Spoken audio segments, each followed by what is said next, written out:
Now the serpent was more cunning than any beast of the field which the Lord God had made. And he said to the woman, Has God indeed said, You shall not eat of every tree of the garden?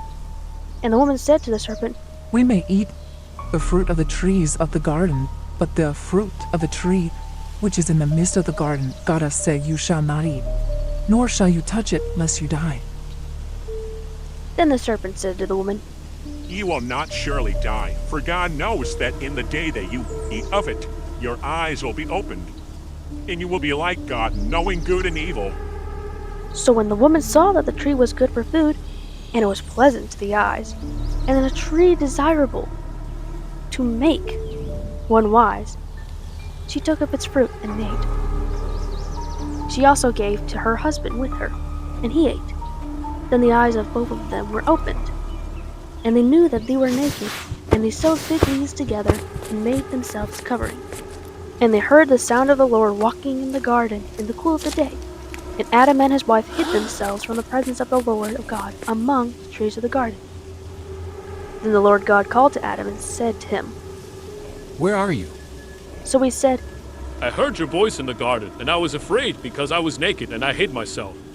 And he said, Who told you that you were naked? Have you eaten of the tree which I commanded you that you should not eat? Then the man said, The woman whom you gave to me to be with, she gave me of the tree and I ate. And the Lord God said to the woman, What is this that you have done? The woman said, The serpent deceived me, and I ate. So the Lord God said to the serpent, Because you have done this, you are cursed more than all cattle, and more than every beast of the field. On your belly you shall go, and you shall eat dust all the days of your life. And I will put an enmity between you and the woman, and between your seed and her seed. He shall bruise your heel, and you shall bruise his heel. To the woman he said, I I will greatly multiply your sorrow and your conception.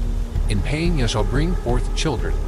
Your desire shall be for your husband, and he shall rule over you.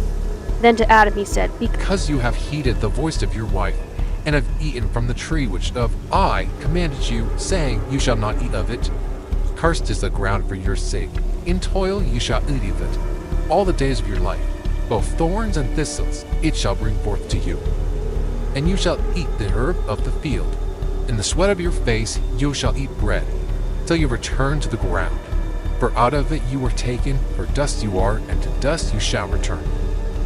And Adam called his wife Eve, because she is the mother of all living. Also for Adam and his wife, with the Lord God made tunics of skin and clothed them. Then the Lord God said, Behold, the man has become like one of us, to know good and evil.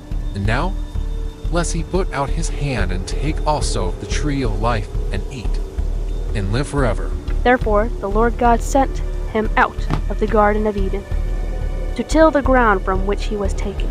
So he drove out the man and placed cherubim at the east of the Garden of Eden, and a flaming sword which turned every way, to guard the way to the tree of life.